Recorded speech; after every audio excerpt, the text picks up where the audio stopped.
Fala doutora, fala doutor, seja muito bem-vindo a mais um Papo de Credor.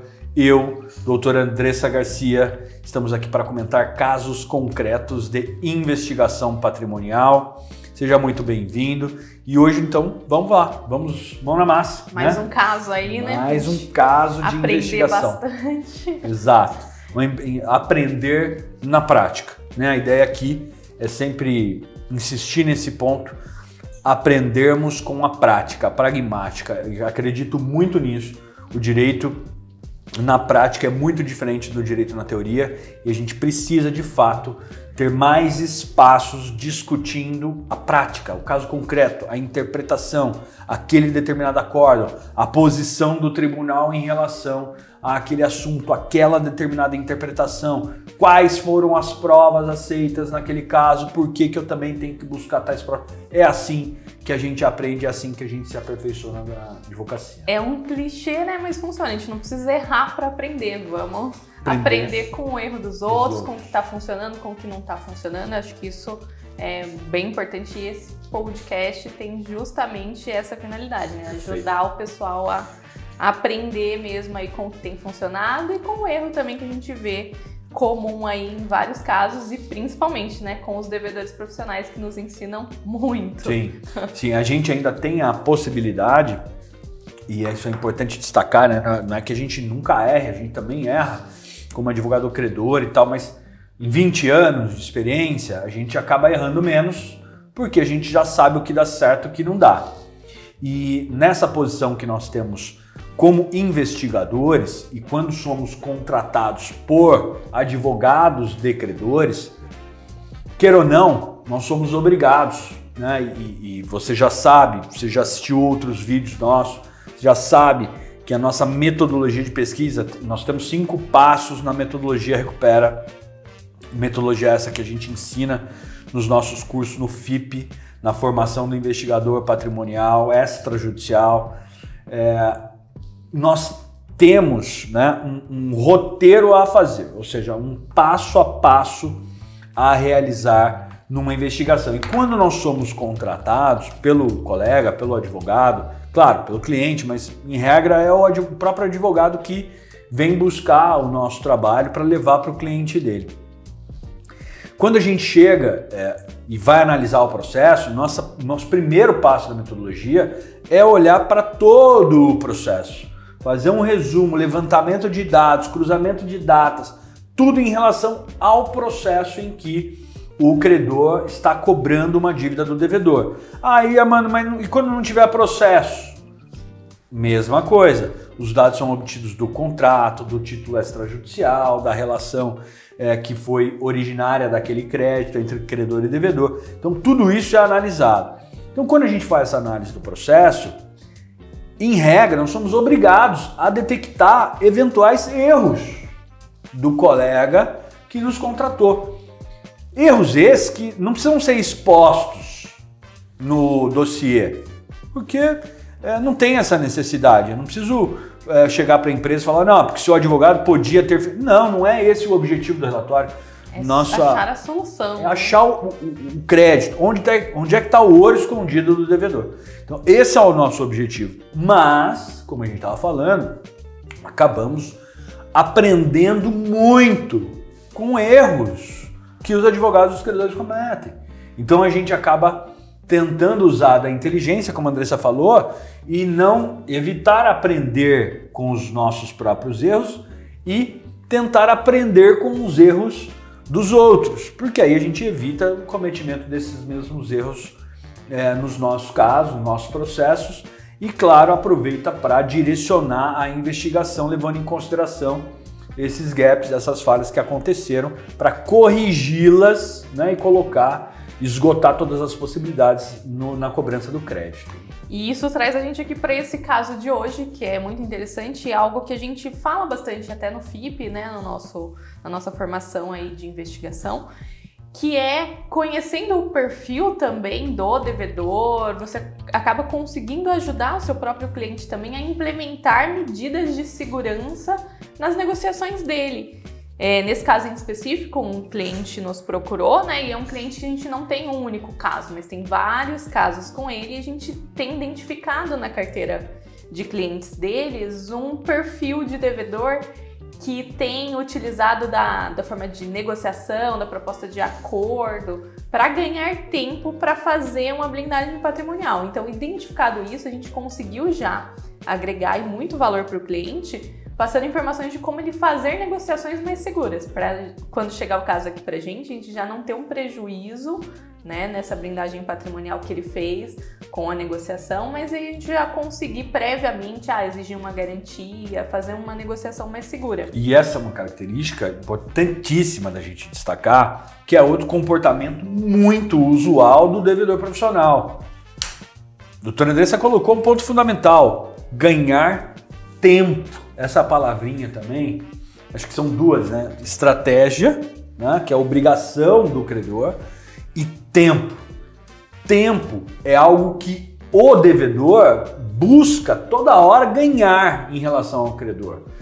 Então, renegociação, medidas, bens que estão que não têm valor de mercado, que são colocados no patrimônio para gerar pedidos de penhora, arresto cautelar, adjudicação por parte do credor, e quando ele vai ver o negócio não vale nada, que não existe e tal. Então, ele tem como estratégia, tem que ter isso na cabeça. O devedor tem como estratégia principal ganhar tempo. Quando ele vai lá fazer uma renegociação, o banco fala, opa, recebi. O credor fala, olha, aqui tô tranquilo, esse caso aqui não preciso me preocupar.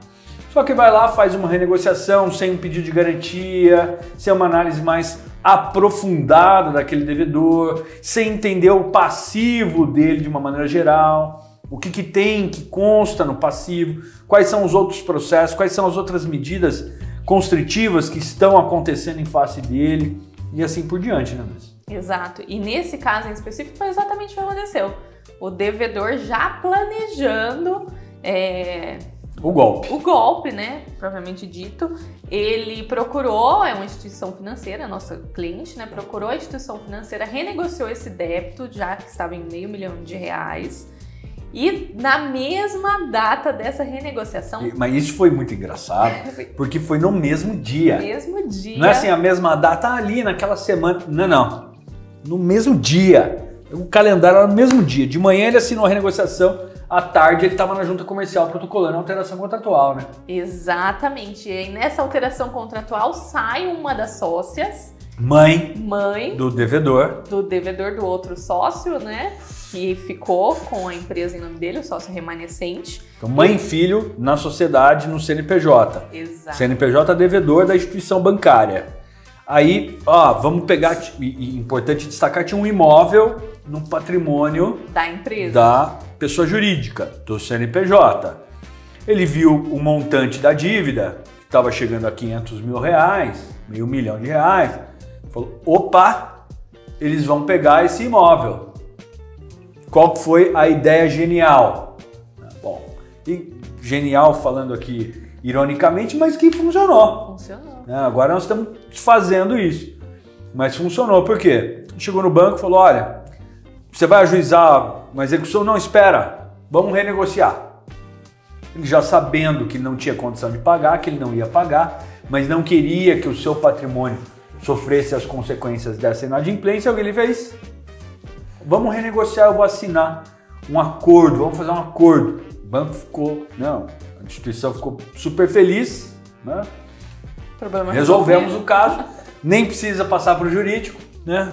Resolvemos aqui mesmo e tal. Ok. Ele foi lá, assinou o acordo, baixou a pressão, né? Tinha 30 dias para fazer a primeira parcela, o primeiro pagamento. No mesmo dia ele corre na junta comercial, altera o quadro societário retirando a mãe e retirando o bem imóvel do patrimônio da empresa. Não havia execução, não havia processo de conhecimento. A dívida foi novada, então não era exigível, porque ele tinha feito a renegociação. A novação fez com que a inexigibilidade não caracterizasse a fraude à execução. Exatamente. Pela alteração no patrimônio, né? Exatamente. E aí, o que eles fizeram? Toda essa reestruturação, sai a mãe e tal, e eu acho que a intenção deles já era o encerramento irregular da empresa. Então, eles queriam parar de operar com o CNPJ, até porque eles sabiam que eles iam descumprir esse acordo e a instituição ia vir em cima do patrimônio deles, só que aí não ia ter mais faturamento, porque eles encerraram irregularmente, mas encerraram a atividade. E eles descaracterizaram, né, todo o ponto comercial que eles atuavam, que era o endereço da sede. Nessa mesma alteração de saída da sócia e tudo mais, eles alteraram a sede da empresa para um outro local. Então, na hora que você vai olhar ali para distribuir a ação, você já tem foi alterada a sede, uma nova sede e tal. Então, e também praxe, né? Faço a alteração contratual, ou passo o CNPJ todo para o nome do laranja, ou, nesse caso, o que eles decidiram? Não, um dos sócios, no caso, o filho, vai segurar o rojão, vai segurar o BO, vai sofrer as consequências disso. Deixa o nome da mãe liberado, limpo. Passa o patrimônio para ela. Passa o patrimônio todo para ela e ele segura a bucha, fica lá com o não protestado, tá, tudo bem. E qual que é geralmente a intenção deles nessas alterações societárias, né? Os 2 anos de responsabilidade. Então a pessoa vai fazer ali, o devedor vai fazer o credor perder tempo por 2 anos, que é o prazo para a sócia retirante não responder pelos débitos, e enquanto isso ele está ali. Então, isso que a doutora Andressa coloca aqui é muito, mas muito importante. Então, a estratégia. Sai um, o outro fica, blinda o patrimônio, transfere para o nome de terceiros ou para a sócia retirante, e ali eu seguro esse processo o máximo de tempo possível para dar tempo de transcorrer o prazo de 2 anos previsto no Código Civil de uma eventual responsabilidade do sócio retirante. Então, o Código Civil coloca lá. Tive um sócio que saiu. Não, mas se tivesse a obrigação constituída durante o período em que ele estava na sociedade, durante o prazo de 24 meses, ele continua respondendo. Ele pode responder por aquelas obrigações. Então, isso também é importante de ter em mente, para analisar os prazos e fazer esses cruzamentos, né? Exato, nos detalhes. E aí, aprofundando nesse caso, a gente já começa a achar as atitudes aí suspeitas, obviamente, né? Porque na mesma data do acordo... Aí deixa eu falar mais uma coisinha que eu também eu acho muito importante que você já colocou aqui para eu destacar da sua fala. Outra coisa, devedor, ele tem um ponto comercial. Ele está trabalhando ali há 10, 15, 20 anos. Para ele, é muito complicado fechar, sair daquele ponto onde todo mundo sabe que ele está ali uma cidade ainda, um município, né, de, sei lá, 500, 600 mil habitantes, não é um município tão gigante. A cidade sabe, ele é referência naquele assunto e ele está ali naquele endereço. Muito difícil ele fechar tudo, descaracterizar o ponto, sair dali e vida nova, tudo novo, ponto. Não. O que ele vai fazer, se possível? Vai descaracterizar o ponto onde ele está, constitui outro CNPJ, muda a placa lá na frente, uma atividade correlata, um CNPJ em nome de terceiros e segue a vida. Como se absolutamente nada tivesse acontecido. E o CNPJ devedor, se possível, manda para bem longe. Se possível, inclusive para outro estado. Porque aí o credor, que já está com a execução, já está com o processo, vai ter que mandar uma carta precatória para outro estado. A intenção é fazer perder tempo, né? Justamente isso. Só de citação aí, geralmente a gente vê processos que ficam 2 anos. Você sabe, né, um advogado que milita na área, carta precatória, você põe quanto tempo nessa brincadeira? 3, 4 meses para expedir, mais 6 meses para cumprir, mais 2 meses para... Aí o Poder Judiciário. A gente fala que o Poder Judiciário não dependa do Poder Judiciário é por causa disso. Se o devedor quer tempo, tudo que ele tem na mão é tempo no Poder Judiciário. Ele consegue 100% o objetivo dele, que é angariar tempo. Mas continua, Andressa, te cortei. Não, então, e aí nesse caso, foi exatamente isso que você narrou que aconteceu. Eles transferiram para um endereço na mesma cidade, mas transferiram. A hora que a gente faz, porque na metodologia a gente faz esse cruzamento de endereços também para saber, tem alguma empresa ativa lá então, tem alguma empresa em nome de familiares e tal, e a gente não encontrou nada a princípio. Em geral, o credor ele vai olhar para o CNPJ. Esse CNPJ aqui que é o CNPJ devedor, qual que é o endereço dele atual? Ele se contenta em olhar para o endereço atual. Só prestação. Agora, se olhar para o endereço que constou anteriormente e checar naquele endereço, o que tem lá, aumentam muito as suas chances de pegar o devedor através de um laranja faturando no antigo endereço. Exatamente, e esse caso, o cara é profissional também, porque aí eles continuaram com a empresa lá, né, em um nome de terceiro, só que a empresa desse terceiro não tinha CNPJ no próprio endereço, ela estava em um outro endereço, só que eles continuaram no ponto comercial, aí esse apego ao ponto comercial, né, que a gente fala que dificilmente o cara vai sair ali, deixar a atividade que ele estava há anos no local. E você vê que esse tinha orientação, né? Exato. Porque ele não trouxe o CNPJ novo para o endereço em que ele estava. O CNPJ ficou em outro endereço. O ponto onde ele estava ficou sem CNPJ nenhum. Exato. Não tinha ninguém ali. Eles tiveram um cuidado ainda nesse caso de descaracterizar todo o ponto comercial, porque a gente via nas fotos antigas do próprio Google ou nas redes sociais que era todo caracterizado com o logo e tal. Descaracterizaram e passou a funcionar lá no local uma empresa de eventos. Aí, a hora que você olha os objetos sociais, a nossa empresa devedora aqui era uma empresa de som e iluminação. Mas aí a hora que você vê eventos e tal, já gera aquela suspeita. E onde foi que a gente conseguiu cruzar essas informações e pegar a relação entre essas empresas? Rede social. Porque, novamente, fora, né, o apego ao ponto comercial e tal, tem um trabalho de marketing e divulgação. O cara precisa vender, tem uma divulgação muito grande. E o cara geralmente se promove nas próprias redes sociais. E a gente conseguiu fazer esse cruzamento de informações, porque eles estavam fazendo eventos direto, associando a empresa que estava lá, né, no novo endereço. E como são complementares as atividades, porque a hora que você vai contratar um evento, você... Precisa de som e iluminação. Precisa de som e iluminação. E atividades correlatas, todos os eventos das pessoas realizando juntas, né? A empresa sucessora e a devedora. A mãe que se retirou da sociedade também junto em todas as postagens e tal. A gente falou, a gente precisa de mais provas e elementos para juntar todas essas peças. Uma das etapas da metodologia, vale sempre lembrar, é a pesquisa em LinkedIn, Facebook, Instagram. As redes sociais, elas funcionam muito pró-credor, porque em regra o devedor profissional ele precisa ostentar. Ele precisa ostentar, para que outras pessoas também caiam no golpe. Se ele não ostentar, se o devedor profissional dá de Fusca, ninguém vai dar 500 mil reais na mão dele. Não vai.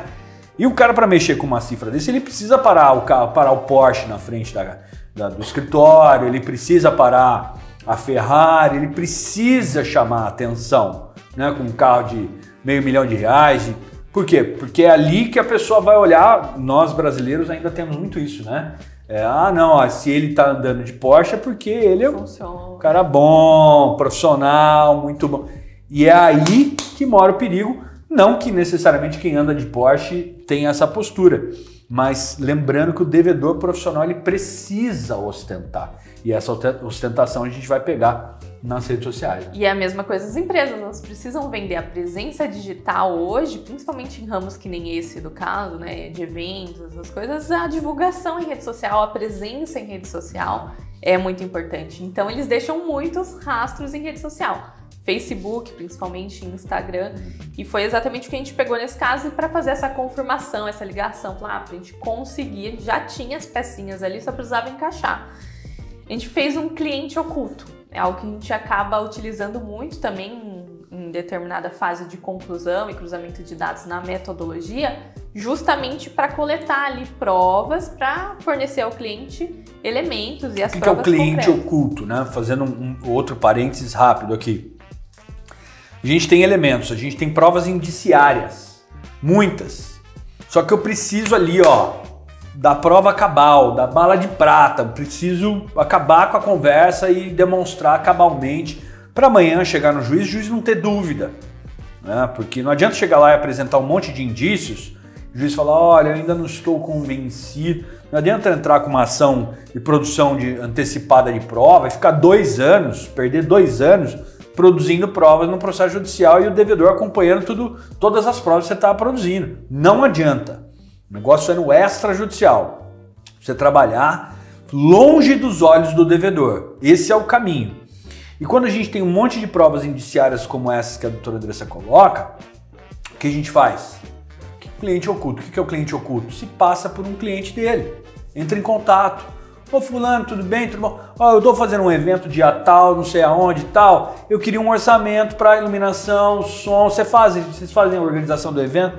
Aí vem. Ah, sim, claro, ó, tá, vamos marcar uma reunião. Onde fica a empresa, etc e tal. E tudo isso colocado pelo WhatsApp com o nome do devedor, da mãe do devedor, de todo mundo ali. E foi exatamente, não nos surpreendendo, né? Quem nos atendeu foi a sócia retirante, mãe do devedor. A gente pediu um orçamento e tal, só que antes do orçamento a gente falou que queria passar detalhes com o cerimonialista que estava organizando o evento e tal.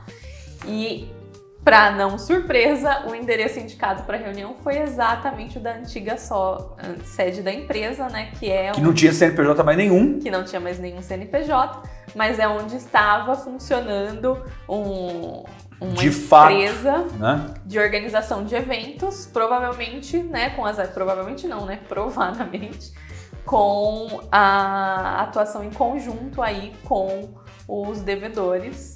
Então foi o ponto-chave para a gente caracterizar aí a sucessão empresarial nesse caso. Sucessão, grupo econômico, o imóvel que tinha sido transferido foi bloqueado, foi penhorado. Então com isso a gente consegue entregar para o nosso cliente a satisfação da dívida de R$500 mil com um patrimônio suficiente para garantir o pagamento da dívida, certo? Certo. Então é isso aí. Ficou mais uma lição hoje muito importante, que é justamente atenção aos detalhes, atenção à renegociação, lembrando sempre que o devedor precisa de tempo, como fazer essa melhor renegociação com garantias, com vários detalhes aqui, muito ouro entregue para você hoje. Espero que você tenha gostado e que isso sirva para a sua carreira profissional. Fechou? Esse foi mais um Papo de Credor. Obrigado por ter ficado até o final e até a próxima. Até a próxima.